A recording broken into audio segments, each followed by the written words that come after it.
Halo guys, kembali lagi bersama saya. Kali ini saya akan menceritakan drakor berjudul Big Mom episode 7. Film ini dimulai pada saat di kantor kepala sipir Park Yeon. Terlihat salah satu sipir yang memasangkan gelang pendeteksi ke Chaebong dan Lee, di mana kepala sipir menjelaskan mengenai gelang kaki tersebut dikarenakan mereka akan bebas bersyarat dari penjara. Mereka berdua pun langsung pergi dari penjara tersebut. Scan pun beralih ke Big Mom palsu kita, di mana dia melihat Dr. Han Jae yang berusaha menjilat ketua Yang. Tiba-tiba, Pak Yeon si kepala sipir keluar dan ingin pulang ke rumahnya. Dia pun menegaskan ke asistennya untuk menjauhi Pak Chang Ho dengan Dr. Han selagi dia tidak ada di sana. Setelah kepala sipir pergi, si asisten sipir tersebut memberikan isyarat ke ketua Yang dan langsung membawa Dr. Han bersamanya menuju gereja. Saat di sana, Dr. Han menjelaskan kalau dia tidak berkhianat kepada mereka. Tiba-tiba, si asisten tadi masuk dan membisikkan kalau kamera akan mati sampai lampu padam. Di situ, ketua Yang langsung melakukan aksinya, di mana si Dr. Han diikat di sebuah kursi dan kepalanya akan dipukul oleh salah satu anak buah ketua Yang. Di saat akan memukul, seperti yang kalian duga, Big Mom palsu kita datang dan ingin menghentikannya. Pertarungan pun tak terelakkan. Scan pun berpindah di mana Dr. Han dan si Pak Chang Ho duduk bersama. Si Big Mom kita pun tanpa basa-basi langsung menanyakan apa isi makalah Pak Seo. Tetapi Dr. Han tidak bisa menjawabnya dan hanya berkata ada orang-orang yang lebih menakutkan di balik Gon Jin Ho. Dan Gon Jin Ho bukanlah apa-apa. Wow, bayangin. Si Park Chang pun bertanya, siapa orang-orang itu? Dan Dr. Han pun tidak bisa menjawabnya. Scan pun kembali ke tempat peperangan tadi dilakukan, di mana terlihat bahwa semua itu adalah akting mereka belaka. Mereka pun saling mengobati. Pak Chang masuk kembali dan menemui ketua Yang. Ketua Yang pun berkata kalau dia akan dibebaskan selama 3 bulan lagi. Dan jika Pak Chang tidak bisa mendahuluinya, maka dia akan membunuhnya karena telah menipunya. Pak Chang pun membahas dengan santai dan berkata, keluar saja, saya akan menjagamu seumur hidup. Ternyata selama ini ketua Yang telah menjadi mata-mata si Pak Chang. Ketua Yang berkata kembali, kalau dia keluar dari penjara, dia akan memulai hidup yang baru. Dia hanya meminta untuk menjaga anak-anak buahnya.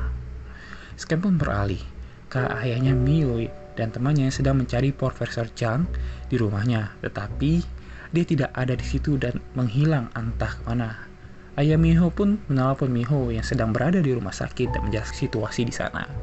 Tiba-tiba, alarm kode biru di rumah sakit pun menyala dan Miho langsung sana. Saat sampai di sana, sudah ada beberapa orang yang berdiri tegak melihat pasien. Miho pun langsung inisiatif ingin menyelamatkan pasien tersebut, tetapi dihalangi oleh perawat lainnya dan berkata kalau istrinya yang juga berada di sana di kamar tersebut telah mentandatangani resusitasi larangan sehingga nyawa pasien itu pun harus menghilang. Miho pun terkejut melihat itu dan ia shock. Lalu mendatangi makam dari pasien tersebut. Di saat yang bersamaan, terdengarlah pembicaraan dari keluarga pasien bahwa di dalam larangan resusitasi tersebut ada klausul kerahasiaan di mana pasien harus dikremasi dan tidak boleh diotopsi. Si Miho yang mendengarkan itu merasa ada yang aneh. Dia pun langsung menelpon ayahnya dan menjelaskan apa yang ia dengar. Miho bertanya lagi kepada ayahnya mengenai kenalannya yang ada di Badan Forensi Nasional. Dikarenakan Miho ingin mengambil darah dari mayat tersebut untuk diperiksa. Miho dengan penuh kewaspadaan memasuki kamar mayat tersebut. Ia mengambil darahnya dengan cepat dan keluar dari ruangan mayat.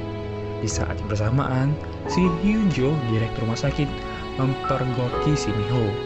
Tanpa ia sadari, saat Miho memasuki kamar mayat, ia telah diketahuan oleh pengawas melalui CCTV. Miho pun digeledah, tetapi tidak menemukan apa-apa. Tiba-tiba, datanglah si wali kota Choi-do yang ingin mengajak makan bersama istrinya, si Hyunjo. Di sela perbincangan mereka berdua, Saat makan, si Hyunjo mengadu atau mengatakan kalau si Miho selalu mengganggunya dan akan memecatnya. Wih.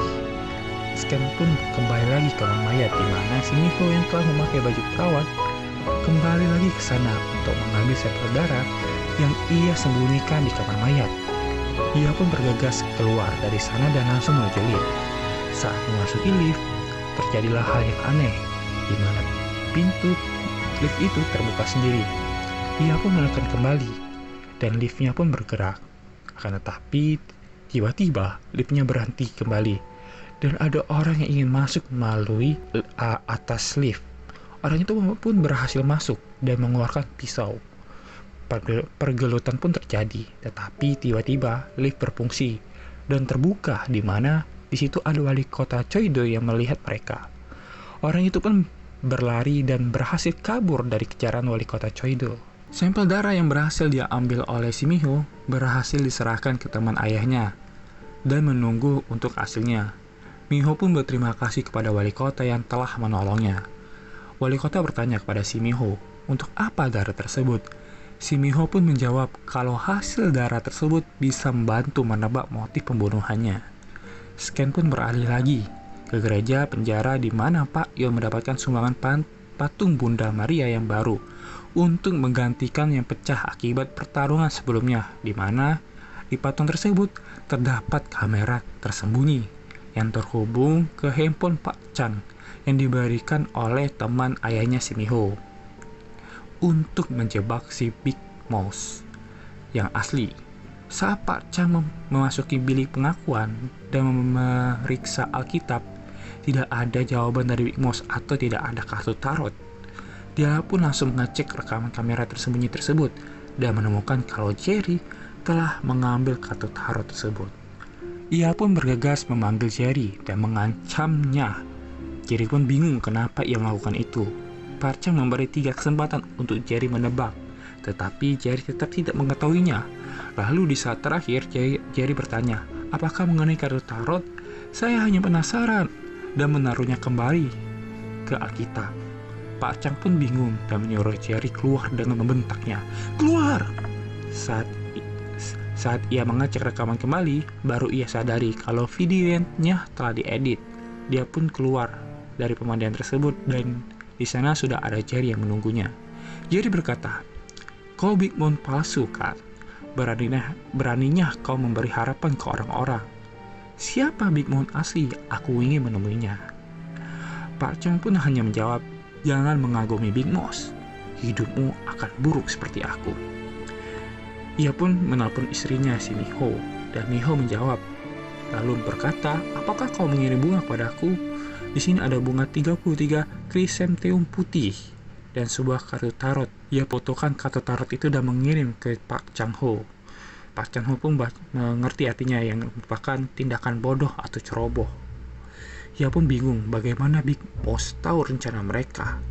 Scam pun berlanjut di mana tetua memanggil anggotanya untuk menonton film bersama.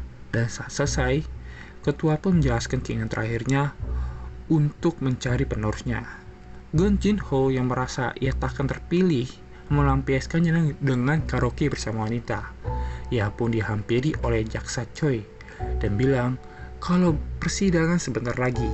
Gon Jin Ho pun menggila karena uang 10M-nya yang ada di Big Mouse.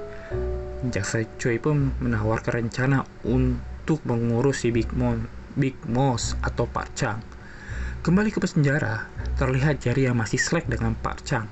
Tiba-tiba, si Jerry mendapatkan panggilan karena mendapatkan kunjungan dari adiknya.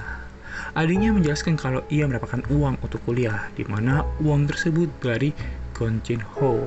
Gon Jin Ho menyuruh si Jerry untuk memberikan minuman ke Pak Chang dan ia akan membebaskan si Jerry.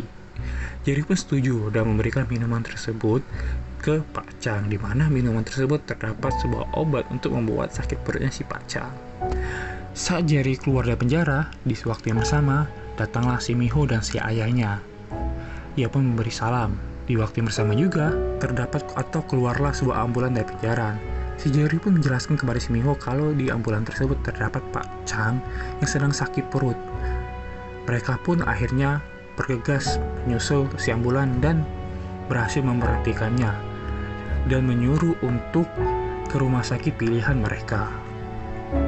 Sesampainya di rumah sakit, ada petugas yang mengambil sidik jari dan darah Pak Chang untuk sebuah berkas dan diberikan ke Kwon Jin Ho.